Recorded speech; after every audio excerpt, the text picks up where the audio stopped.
Okay, so we're going to work on the second part of this sheet, which is how to convert rational exponents to radicals. So a rational exponent means that it's a fraction. And why this is important, I just wanted to show you how really easy it is to transfer a ratio or a fraction into a square root. Basically, the numerator is the number that stays inside the square root, and the denominator becomes the root. So in this case, 2 is going to be the root here for 16.5. So if I have this 16.5, the 1 is going to stay inside and the 2 becomes the root. So I just make that a square root. Okay, so it's going to look just like what's over here on the right. So when we have this expression over here, x m over n, you see the m stays inside, the n goes on the outside. So that's all we're really doing. And we're going to just put all of these values into our calculator, and then we're going to evaluate them. So what I'm going to show you, so you have this sheet, we're going to use this sheet. You should have your calculator in front of you. What I'm going to share with you guys now, I'm going to stop sharing this sheet and just share my calculator, and then put in the calculator values in so we can see what they are and we can write those values in later. Right? So I'm just going to keep track of what those values are, and then write them in as needed. Okay. All right. So let's do that.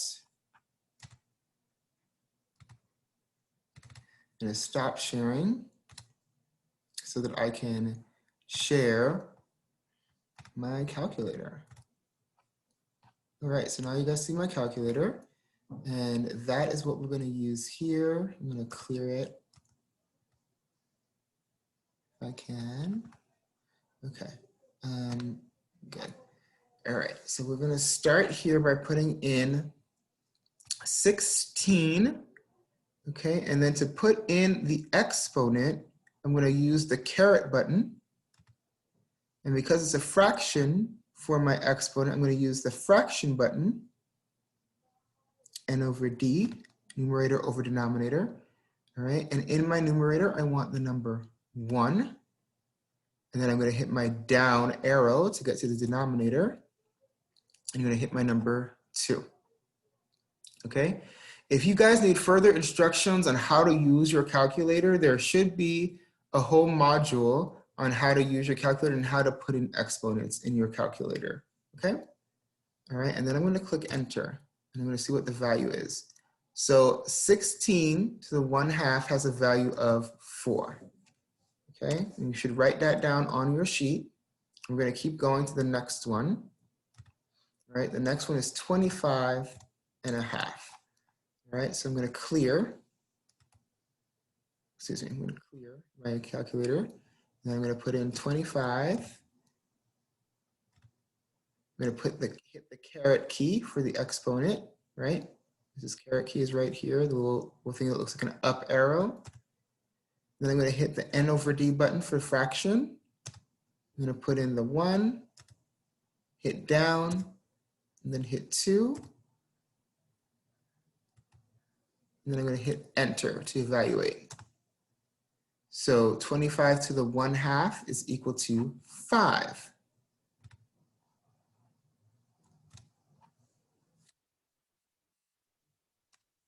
All right, and then my next one is 64 to the 1/2.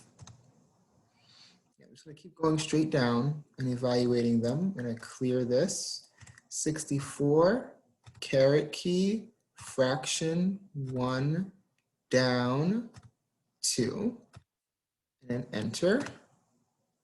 So that's 8.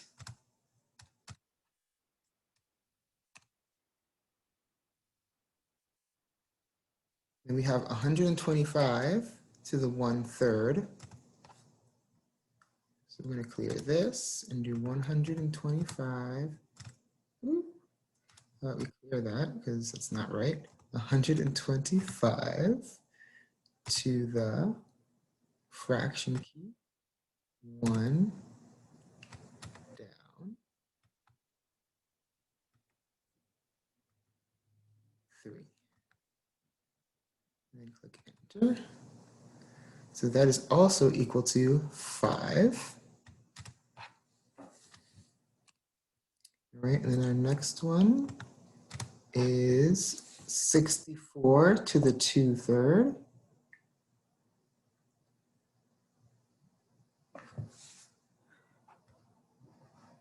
So let's put that one in. We're going to clear, do 64, caret key. Oop. How about I clear that and try again. 64, caret key, fraction, 2 down 3, and click enter. And so we have 16.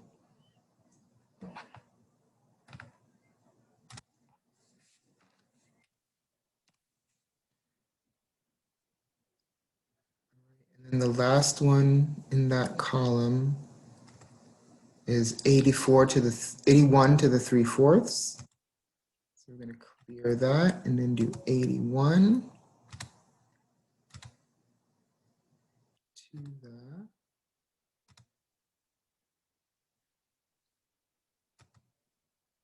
3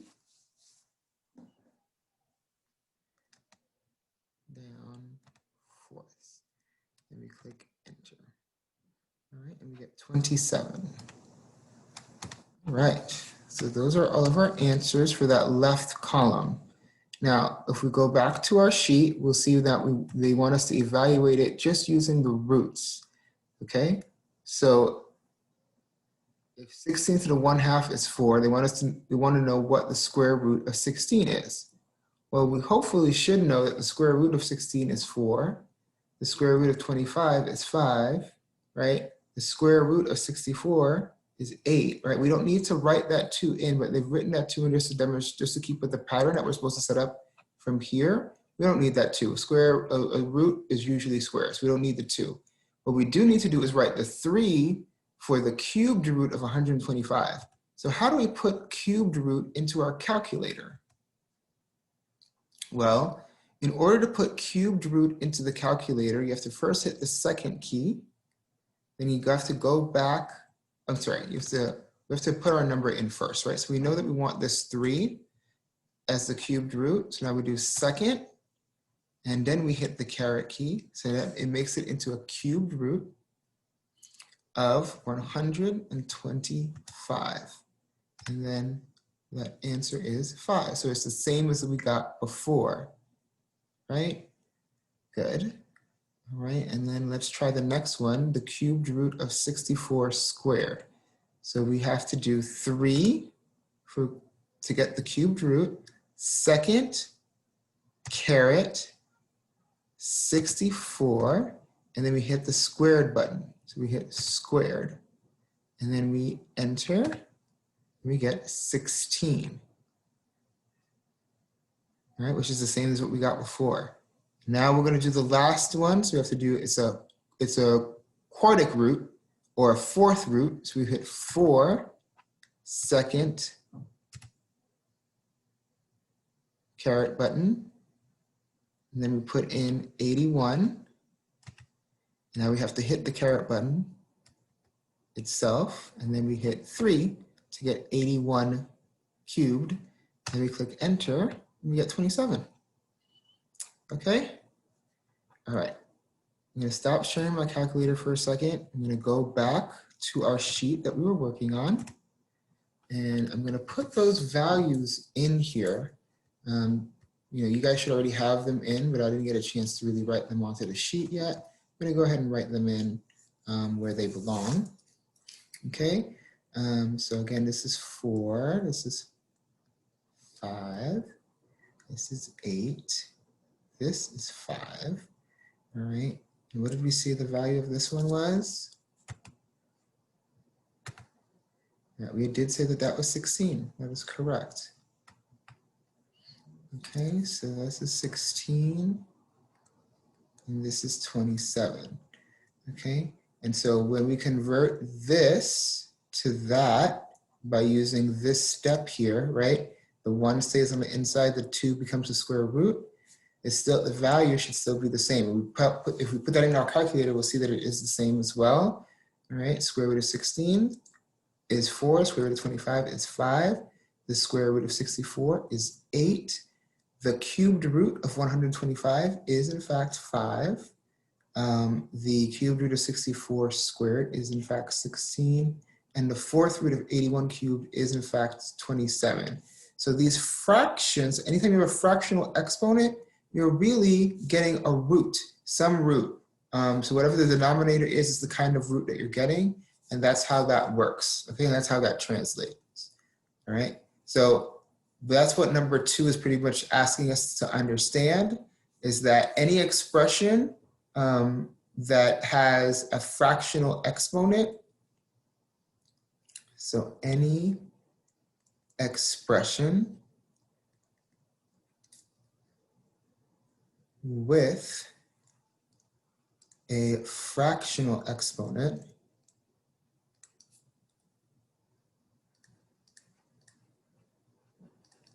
can be expressed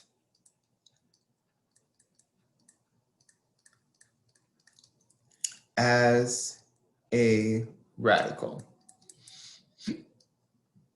Okay?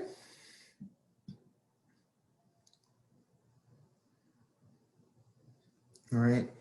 It's pretty much what that idea is there. And that's the same for 2 and 3. It's the same idea because that fraction doesn't really change, 1 over n versus m over n. It's the same relative idea. Okay? So now what we're going to work on is, we worked from the fractional exponent into the square root. Now we're going to work backwards. We're going to work from the square root to the fractional exponent. So we're going to move down this sheet. And we're going to try to evaluate from number 4 on. Let me clear these drawings. All right, so if we have this square root of 36 here, how would I represent that as a fractional exponent? Well, I keep my 36, right? And I want to write it as a rational exponent. So I need to take this root, which is a 2, and that becomes my denominator.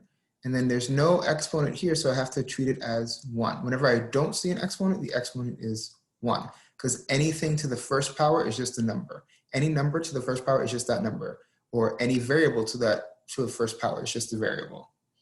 Okay, so it's 36 and 1/2. So then number 5 should be the exact same thing, right? We just keep the number, and then what is our rational exponent? Yep, it is 1/2. Good. All right, so number 6 is different, right? We have 256, and we're going to keep our 1 as the numerator. What does our denominator become? Our denominator becomes this number here. That number is 4. So it's 256 to the 1/4. All right, so that's all you're doing for the rest of these. So let's go ahead and fill them all out. So I have 32 to the 1/5 because it's a 5th root. All right, and then here for number 8, we see it's a little bit different. It has changed. So now we actually have a numerator other than 1, but our denominator is now 3. So it's 8 to the 2/3. Okay, and then we have 1296 to the 1/4. Okay, and 16 to the 3/4. Okay, and 125 to the 2/3. And then this one says 8 to the 3/3, which is the same as just 8 to the 1, which is actually just 8. Okay, so now they want us to evaluate these expressions. So what is the square root of 36? We know that the square root of 36 is just 6. What is the square root of 121? Well, 121 is the first perfect square after 100. So the answer for this one is actually 11. 11 times 11 is 121. All right. And then this one wants us to evaluate the 4th root of 256. So what we should do is just put that into our calculator. And that's what I'm going to do right now. I'm just going to put it into our calculator. So let me stop sharing this and share my whole screen so that I can pull up my calculator and you guys can see it.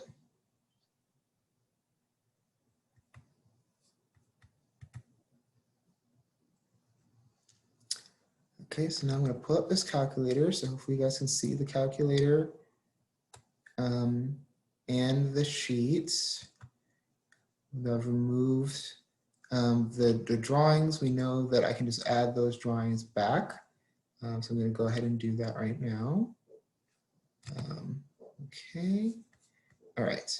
So we know that this one that we're just going to evaluate, number 6, it is 256 to the 1/4, right? And so we're going to put it into our calculator that way.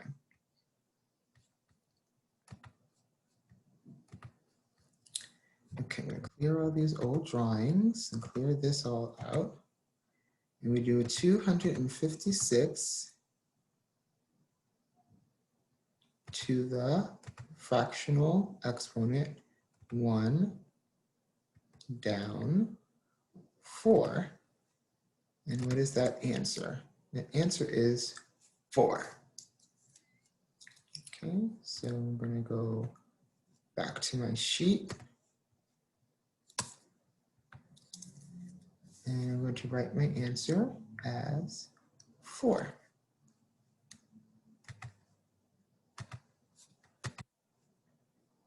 Okay. All right. Number 7 is 32 to the 1/5. So let's go ahead and put that into my calculator. I'm going to do 32 to the fractional exponent of 1 over 5. And that answer gives me 2.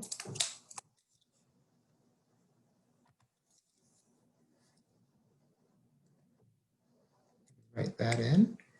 All right, and then number 8 is 8 to the 2/3. Okay.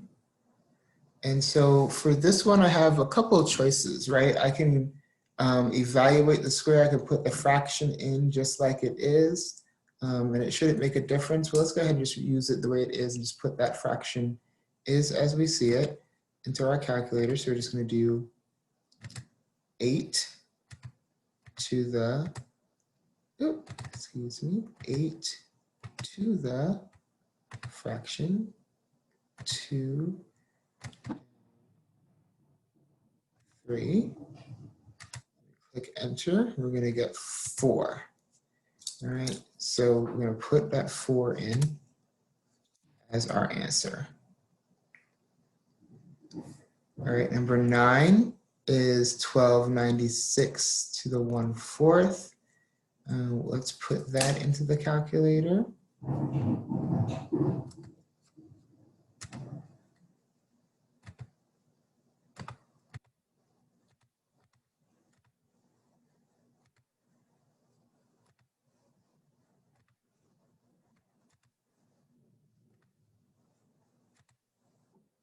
That answer is going to be 6.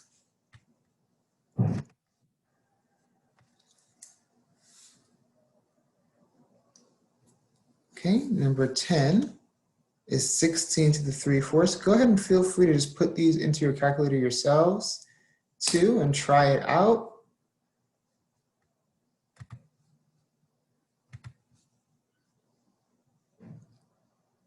So this should be 16 to the 3/4. Okay, so 16 to the 3/4 is going to be 8. All right, and then the last one we got here is 125 to the 2/3.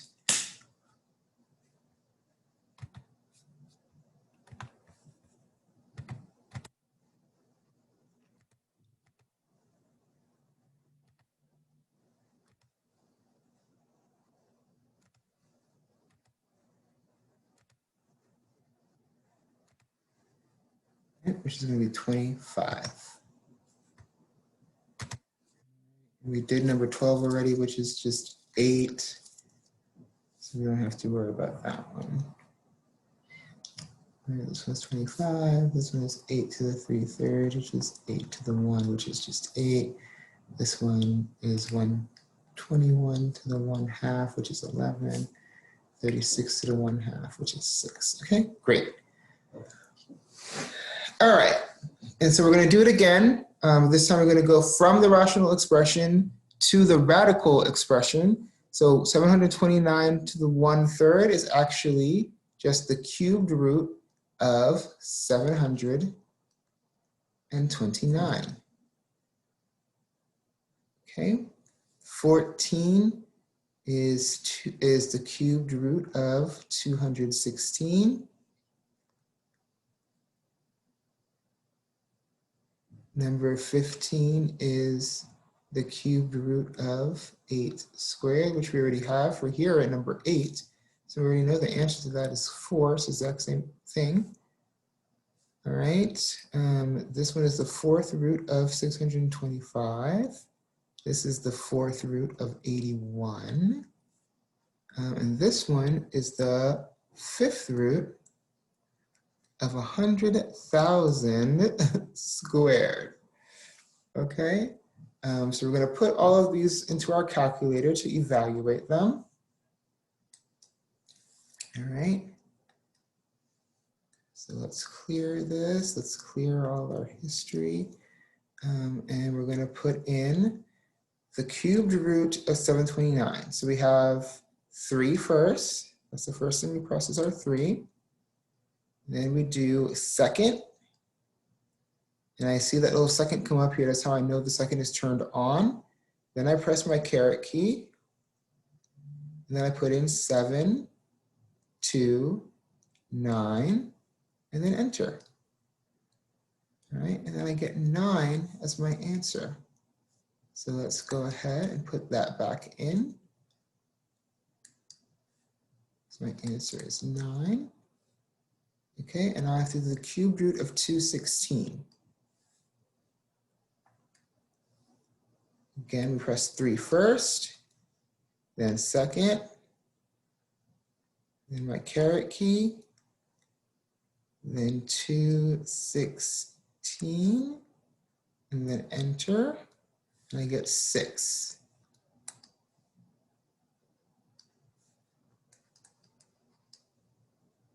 All right, moving on to number 16, I have to do the 4th root of 625. So let's put that in. So I have to do 4 first, then second, then my caret key, then 625, and then I have to click enter, and my answer is going to be 5.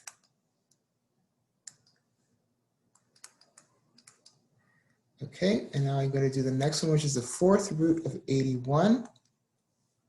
So again, I do 4 first, second, caret key, 81, click enter, and I get 3.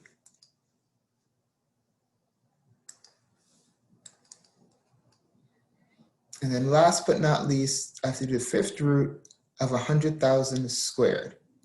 Okay, so I'm going to press my 5 first, then my second, caret key, I put in 100,000.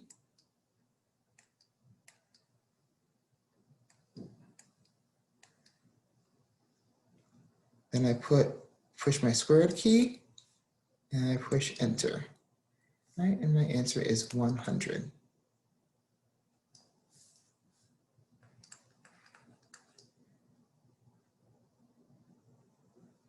All right, so with this, we've learned to go from radical to rational, radical expressions to rational exponents to radical expressions. We've gone back and forth with both of these, and it'll hopefully give us a better understanding of how radicals work, and a little bit more about how exponents work as well. All right, so what we're going to do now is move on to how we combine radicals, okay? So how do we combine radicals? So when we're combining radicals, when it comes to addition and subtraction, for instance, we can combine radicals with addition and subtraction by just adding whatever is in front of the radical together and leaving everything else under the radical, right? So combining radicals is like combining like terms. Okay, so this is, so it's similar to combining like terms. It's similar to combining like terms. So what that means is that I can only add, so you can, I can only add or subtract radicals that are the same.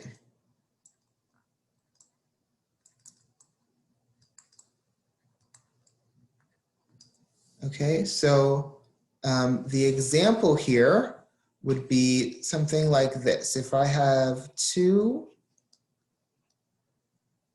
times the radical 3 plus radical 3, right? I now have how many radical 3's? Well, I have 2 times radical 3 plus another radical 3.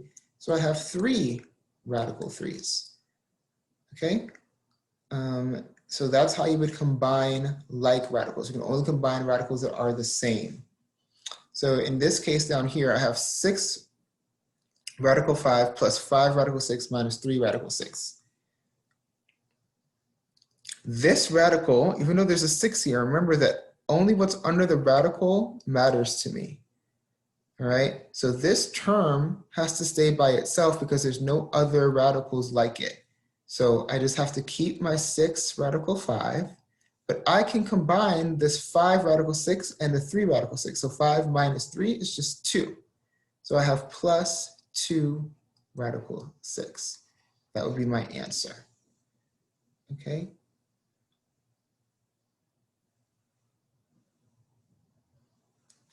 All right. So we have a couple examples here where we have to simplify them and then combine. So remember, when we're simplifying, we are trying to make what's under the square root as small as possible. So what we have to do is think about, we're going to keep that 3 there. That 3 is going to be there. We're just going to leave it alone for a second and think about the factors of 27. Well, our factors of 27, one of them is 9 and the other is 3. And why do I want to use 9 and 3? Well, first of all, they're the only factors of 27 that aren't 1 and 27. But I also want to use 9 because 9 is a perfect square. So what's the square root of 9? The square root of 9 is 3. So what I end up with is 3 times the square root of 3, which is 9 square root of 3. Okay, and so now I need to simplify 48. All right, so I have to think about my perfect squares of 48. So what would be a perfect square of 48? Well, I definitely know that 4 is one of the perfect squares of 48 because 4 goes into 48 very easily, right? 4 goes into 48, it is 12, right? But I also know that I can break down that 12 again into another 4 and a 3. Okay, so what's the square root of 4? It's 2. So we got 2, 2, and 5. 5 times 2 is 10, 10 times 2 is 20. So I end up with the 9 square root of 3 plus 20 square root of 3. I can combine that into 29 square root of 3. So that is my simplified and combined version of that first one. Okay, what I'm going to do is use my eraser. I'm going to erase this work, and I'm going to work on the next one. Okay. I'll also change the color so that it doesn't bleed into the other things that I'm working with. Okay, so now we have 6 radical 7 plus 5 radical 7, which is going to be 11 radical 7. And then 11 minus 3 is going to give me 8 radical 7 as my answer. Right? Minus 3 radical 7 is equal to 8 radical 7. 11 minus 3 is equal to 8. Pretty straightforward, pretty simple, and that one's really easy to do. So that one's done. Okay, now let's try example number 5. We're going to rewrite that example right here. So 3 radical 24 plus 7 radical 54. We have to break 24 down into its perfect square parts. All right, so I know that it's going to be 4 and 6, because 4 is a perfect square. Perfect. So the square root of 4 is 2. So I end up with 2 times 3, which gives me 6. 6 radical 6 is how I simplified this first part. So that's done. I have to simplify this other part. I know that I'm going to end up with a radical 6. I know I'm going to use 6 in this as one of my factors. Does 6 go into 54 evenly? It does. 6 times 9 is 54. So I'm just going to split this into radical 9 and radical 6. I know I can't simplify radical 6, but I can definitely simplify radical 9. What's the square root of 9? It is 3. So now I have 7 times 3, which is 21. So I have 6 radical 6 plus 21 radical 6, which equals 27 radical 6. So that is my answer for that one. I'm going to go back to red so that I don't get confused. I'm going to erase this work and then work on that last example.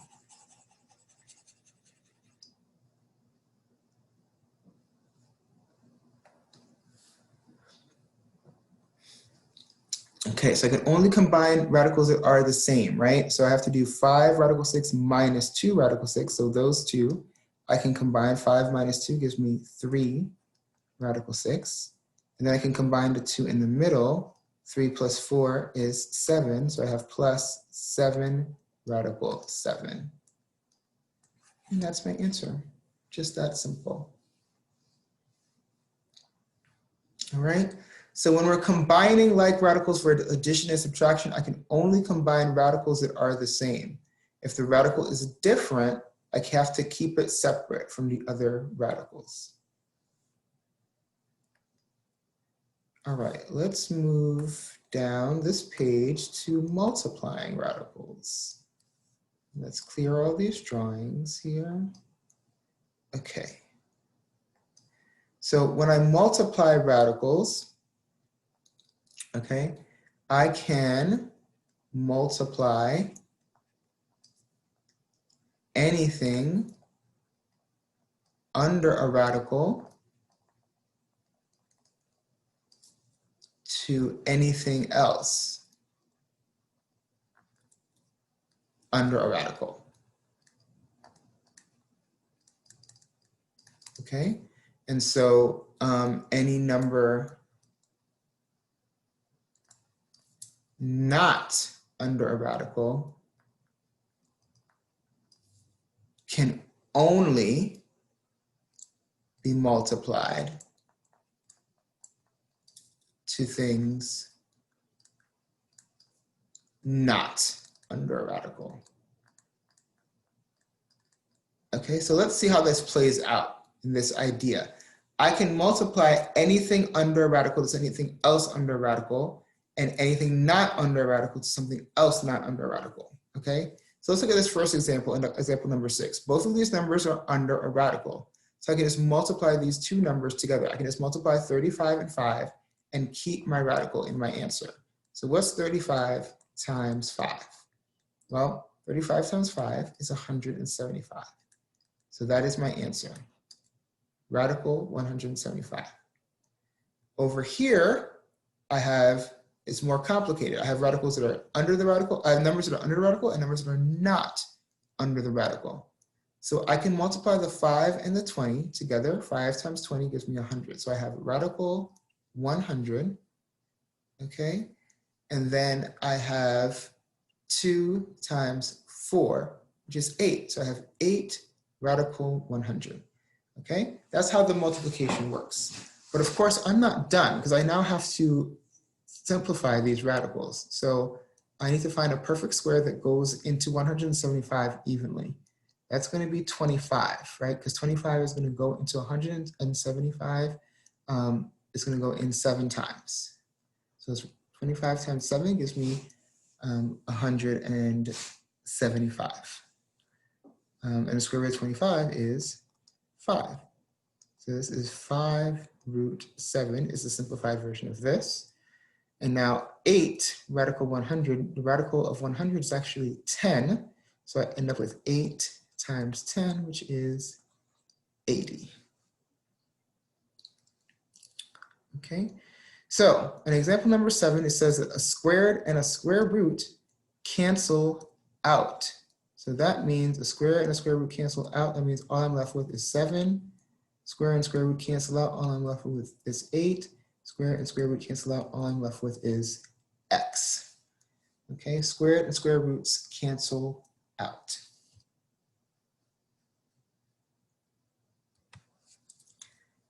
All right, we have one more thing to look at, which is division of radicals. So let's do that. And let me go ahead and clear these drawings. So how do I divide radicals? Well, the same rules that apply for multiplication apply for division, okay? Only something under a radical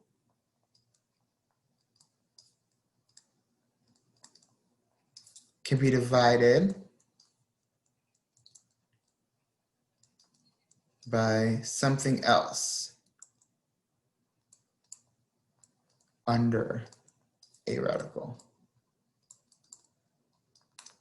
Okay, so that means I can't divide non-radicals by other numbers and things like that. All right, okay, so I have radical of 56 divided by radical of 7. What I'm going to end up with is radical 8. And I can simplify radical 8 to radical 4 times radical 2. And radical 4, the answer to that is just 2. So my answer is 2 radical 2. All right, radical 5 divided by radical 10 will actually give me 1 over radical 2, right? But I actually can't leave a radical in the denominator, so I have to multiply it by a radical fraction of itself. So we have to multiply it by these two things. So I'm going to end up with radical 2 over radical 4. Radical 4 is actually 2. So I end up with radical 2 over 2. That's my answer. All right, and radical 6 divided by radical 7, that cannot be simplified, but I have to multiply it again by a radical of itself. This is going to give me radical 42 over radical 49. Radical 49 is 7, so I have radical 42 over 7. And I should go ahead and try to see if there is a way for me to simplify that using any of my perfect squares. And there are no perfect squares that are going to allow me to simplify that, so that's going to be my answer. Okay, same thing over here. I have 3 over radical 12, which I just need to multiply by radical 12 over radical 12, which is going to give me 3 times radical 12 over square root of 144, which is the same as 3 radical 12 over 12. When I reduce this, I'm going to get radical 12 over 4. And when I simplify radical 12, I'm going to get radical 4 times radical 3 over 4. Radical 4 is actually just 2. So I have 2 times radical 3 over 4. These cancel out, becomes radical 3 over 2. That's my answer. Okay. Division of radicals is much more complicated because we cannot have radicals in our denominator. So to cancel out a radical in your denominator, whatever radical is in your denominator, you multiply it by a fraction of that radical in the numerator and in the denominator. So that's what I did in all of these examples where I had a radical in my denominator. All right, I have to always get rid of radicals in your denominator because that's actually not accurate to write that way. So we have to radicalize it. We have to rationalize it. That's what this is here, and get rid of that radical in the denominator. All right. Okay, so we're going to look at how to simplify radicals with variables. And it's actually pretty straightforward. And it's not anything that really needs a separate note. But you know, when you simplify radicals with variables, you are only able to simplify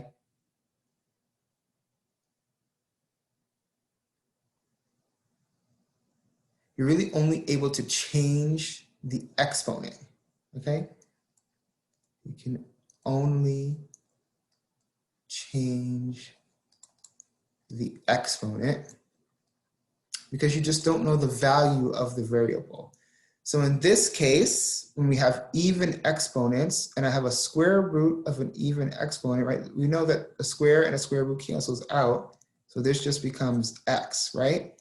But what about when the numbers are bigger than just 2? Well, I'm just essentially dividing all of the I'm just always dividing by 2. I'm dividing it by whatever radical I have. If it's a square root, it's a division by 2 in the exponent, right? Division by 2 in the exponent. So 4 divided by 2 is actually just p squared. 6 divided by 2 is 3. And then of course, y divided by 2 is 1, or just y. So all I'm doing is dividing by 2 in the exponent. So when a number comes back in, I have to take the square root of that number that I see. So the square root of 25 is 5. And then, you know, division of 8 divided by 2 is 4. So it's c to the 4th power. And then this becomes d to the 5th power. And the square root is gone because I've applied the square root to everything. When I have an odd exponent, however, it's not that simple, right? But I just have to make it into a fraction, right? So it's x to the 3/2 in this case, right? It's just a division by 2. It's always just a division by 2 when it's a square root. And now here I have to, again, apply the square root to the 4. Square root of 4 is 2. So then it's p to the 5/2. Okay, and then the square root of 16 is just 4. And it's e to the 7/2, f to the 11/2. Okay, so that's what that's how that works with simplifying radicals with variables. All right, so that's it for the notes for this week. It was a lot of notes this week, but hopefully you've learned a lot about your exponents and how those work.